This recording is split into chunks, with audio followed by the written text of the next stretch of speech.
Good morning friends, स्वागत है आपका हमारे पटना एक जीएस क्लासेस में।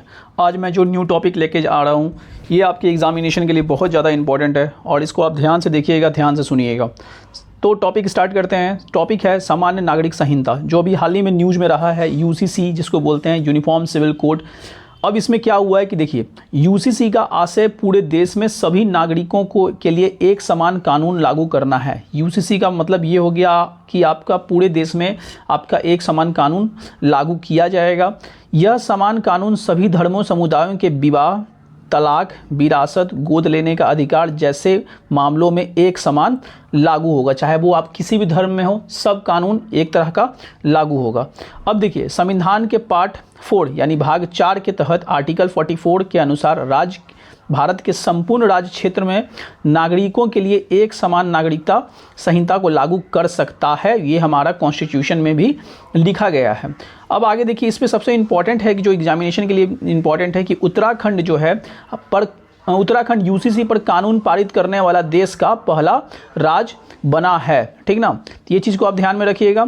अब देखिए, इससे ज़्यादा इम्पॉर्टेंट ये हो गया कि गोवा भारत का एकमात्र राज्य है जहाँ पहले से ही सामान्य नागरिक संहिता लागू है। देखिए, गोवा में पहले से ही नागरिक संहिता लागू है यहाँ पर। और सबसे इम्पॉर्टेंट है कि यहाँ पर पुर्तगाली नागरिक संहिता 1867 के तहत लागू है, ना कि भारतीय नागरिक संहिता के तहत।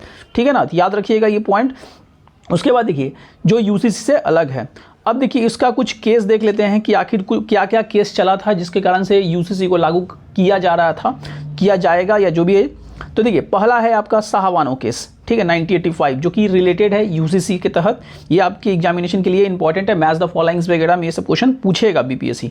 सुप्रीम कोर्ट ने विशेषकर गुजारा भत्ता संबंधी मामले में यूसीसी को सिफारिश की थी। इसमें टॉपिक था गुजारा भत्ता को सबको समान मिला जाए, इसलिए ये टॉपिक था। दूसरा इसमें केस था इंपॉर्टेंट 1995 के तहत सरला मृदल केस। सुप्रीम कोर्ट ने यूसीसी के माध्यम से सभी धर्मों की लैंगिक समानता को स्थापित करने के लिए संसद में कानून पारित करवाया था। और सबसे देखिए, अभी लेटेस्ट है सबसे 2019 के तहत पाउलो कॉटिनियो बना Maria Luisa Valentina. Supreme court ने समान व्यवस्था रखने के लिए समान कानूनों की व्यवस्था पर प्रकाश डाला है। तो ये 3 केस आप ध्यान में रखिएगा। ठीक है, अब अगला है कुछ नोट्स देख लीजिए कि देखिए, अभी तक आप हिंदू कानून के बारे में जानते थे, तो याद रखिएगा 4 तरह के कानून हैं हिंदू में। पर्सनल लॉ जो होता है, हिंदू पर्सनल लॉ 4 तरह के हैं। तो हिंदू विवाह अधिनियम 1955 में लागू हुआ था, ये आपके एग्जामिनेशन के लिए पूछ सकता है। हिंदू उत्तराधिकारी भी 56 में है। हिंदू माइनॉरिटी और गार्जियनशिप अधिनियम 56 और दत्तक पुत्र ग्रहण हिंदू 1956।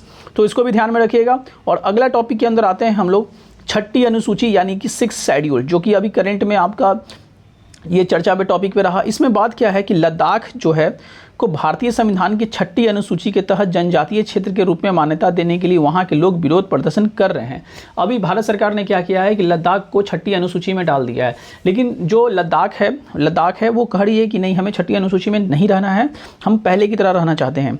6th शेड्यूल क्या होता है, सबसे पहले ये बात कर देखिए। इस शेड्यूल में संविधान के आर्टिकल, याद रखिएगा एग्जामिनेशन के लिए इंपॉर्टेंट है, 244(2) आर्टिकल 275(1) के तहत असम, मेघालय, त्रिपुरा, मिजोरम में जनजातीय क्षेत्रों के प्रशासन संबंधी की बातें की गई है 6th शेड्यूल के अंदर।